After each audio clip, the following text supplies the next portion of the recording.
여러분 안녕하세요. 박한수입니다. 이 영상은 2019년도 10월 26일 날 공인중개사 시험을 보시는 분들 위한 자료입니다. 부동산 공법 중 용도지역, 용도지구, 용도구역과 관련된 기출지문이라든가 출제 예상 문제를 정리해 드리는데요. 이 자료는 6탄입니다. 이미 1, 2, 3, 4, 5, 6 이제 6번째인데요. 5탄까지는 이미 제공했으니까 혹시 아직 보지 못하신 분들은 참고로 보시 바랍니다. 이제 들어가겠습니다. 국토의 계획 및 이용에 관한 법령상 용도지역, 용도지구, 용도구역에 관한 내용 중 옳은 것은 O, 틀린 것은 X를 하고 가로 안에는 알맞은 내용을 써넣기를 하라. 1번 국토의 계획 및 이런 법령상 도시군계획조례에 의하여도 일반 음식점, 이때 일반 음식점이라는 것은 건축법정상 용도별 구분해 놓은 것인데요. 이 일반 음식점을 건축 허용할 수 없는 용도지역을 모두 써라. 이것은 기출된 내용인데요. 이 일반 음식점을 절대로 건축할 수 없는 지역이 있습니다. 전용 주거지역은 1종, 2종 다 안 됩니다. 전용 주거지역은 1종, 2종 다 안 되고요. 그 다음에 보존 녹지죠. 보존 관리지역, 그리고 자연환경 보존지역. 이 보존이라고 하는 것이 있으면은 보존이라고 하는 용도가 나오면 안 된다 이렇게 기하시면 되겠죠. 자, 다시 한번 정리하면 전용은 무조건 안 됩니다. 주거지역 중 전용 주거지역은 1종, 2종 안 되고요. 보존 녹지, 보존 관리지역, 자연환경 보존지역 안 됩니다. 그리고 관리지역 중 생산 관리 안 됩니다. 또 농림지역도 안 됩니다. 그래 다시 한번 정리하면 일반 음식점을 건축이 허용되고 있지 않는 용도죠. 건축할 수 없습니다. 그런 지역을 모두 써라. 이건 기출문제인데요. 전용 주거지역 일종지역 안 되고, 보존 녹지, 보존 관리, 자연환경 보존지역 안 되고, 그 다음에 생산 관리지역, 농림지역 안 된다. 건축할 수 없습니다. 2번 보겠습니다.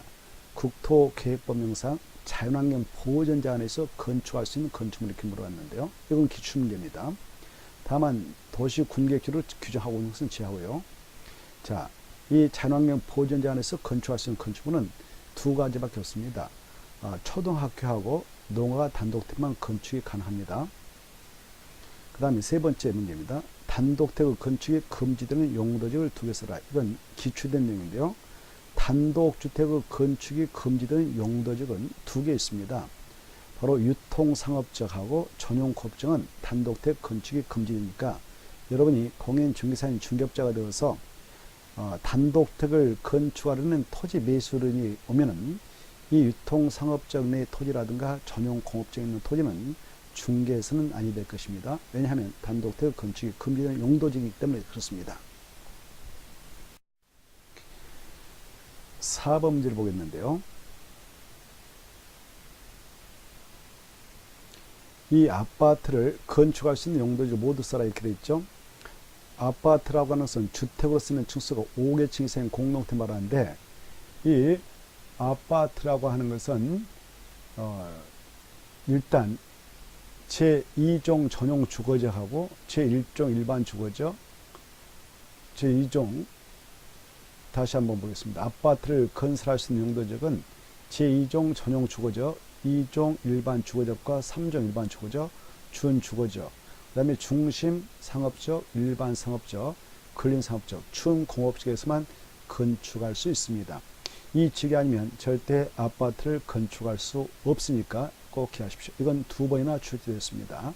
다시 한번 역으로 5번 문제 풀어보겠는데, 아파트를 건설할 수 없는 용도지를 모두 써라. 그러면 자, 주거지역 중에서도 일종은 안 됩니다. 일종 전용 주거지역, 일종 일반 주거 안 되고요. 나머지는 다 됩니다.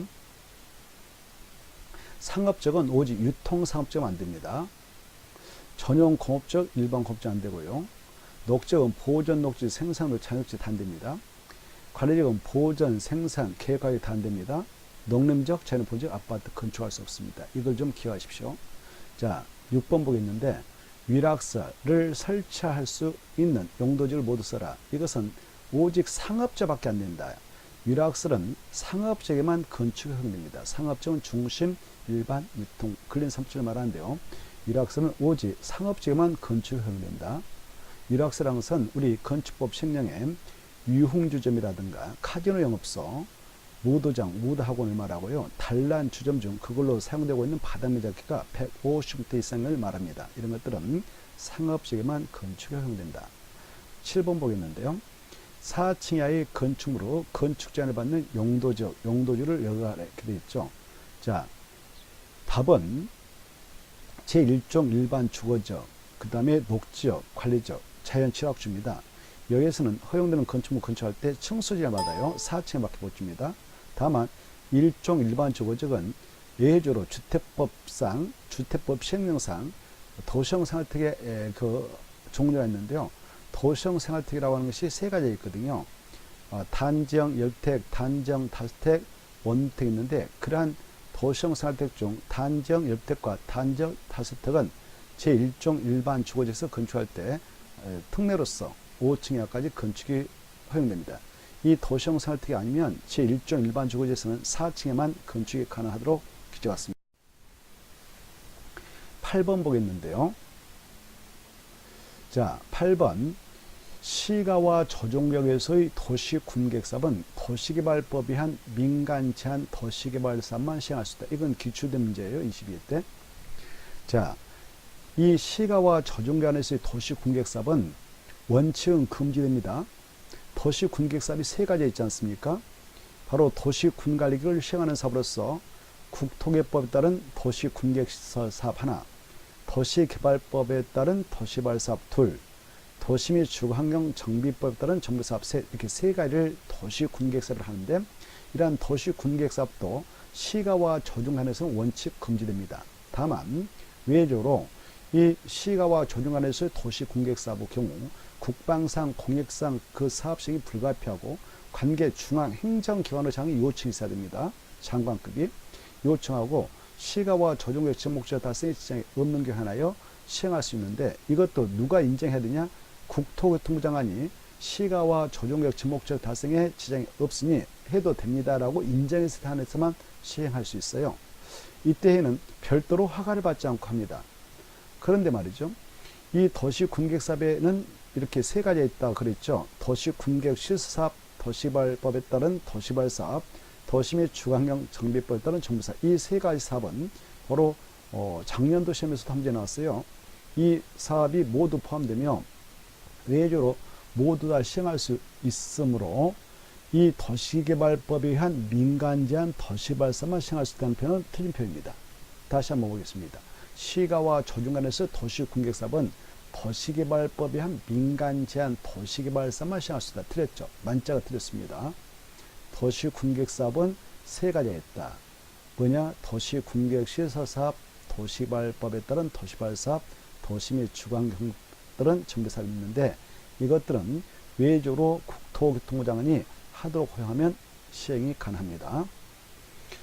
9번 보겠습니다. 전원개발 촉진법에 따른 수력발전소 또는 송변전 설비만을 설치하기 위한 전원개발 사업구역 및 예정구역은 국토의 계획 및 등한 법률상 도시적으로 결정 고시 등록을 본다.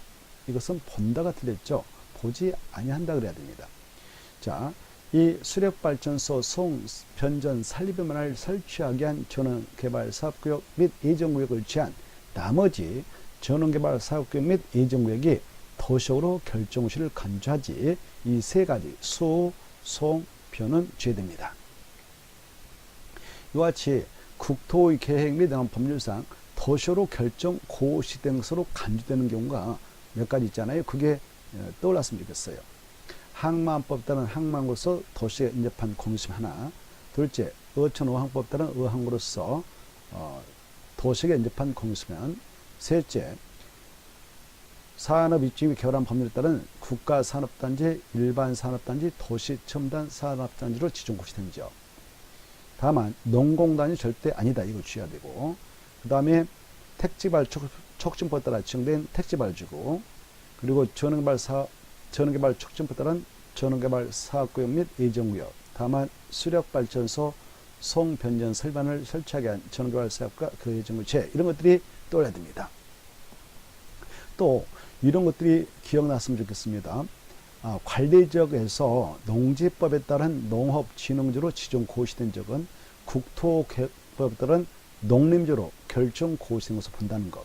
또 하나, 이 관리지역 안에 있는 산림 중 산지관리법에 따른 보전산지로 지정 고시된 적은 그 고시에서 구분한 바에 따라 국토개혁법에 따른 농림지역 또는 자연환경 보존으로 결정 고시된 것이다. 이게 시험에 나오니까 꼭 다시 한번 정리해 주시기 바랍니다. 10번 보겠습니다. 하나의 건축물인데요. 이 건축 앞에는 이를 쓰면서 한 개의 건축물이 그 말입니다. 하나의 건축물이 고도지구에 걸쳐 있는 경우는 그 건축 및 대지 전부 대하여 고도지구의 건축 및 대지하는 규정을 적용한다. 맞을까요? 틀릴까요? 맞습니다.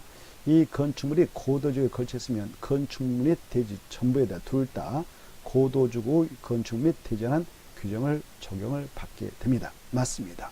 자, 이상으로 바로 부동산 공법 중 국토의 계획 및 법률, 용도지역, 용도지구, 용도구에 대하여 2019년도 10월 26일 날 출제될 수 있는 내용을 체크해 보았습니다. 수험생 여러분 힘드시죠? 고생들 많습니다. 이럴 때일수록 다시 한번 마음을 다 잡아서 최선을 다해가지고 올해 꼭 합격을 주인공이 되기를 바랍니다. 다음에 또 뵙겠습니다. 이상은 박한수가 제공해 드렸습니다.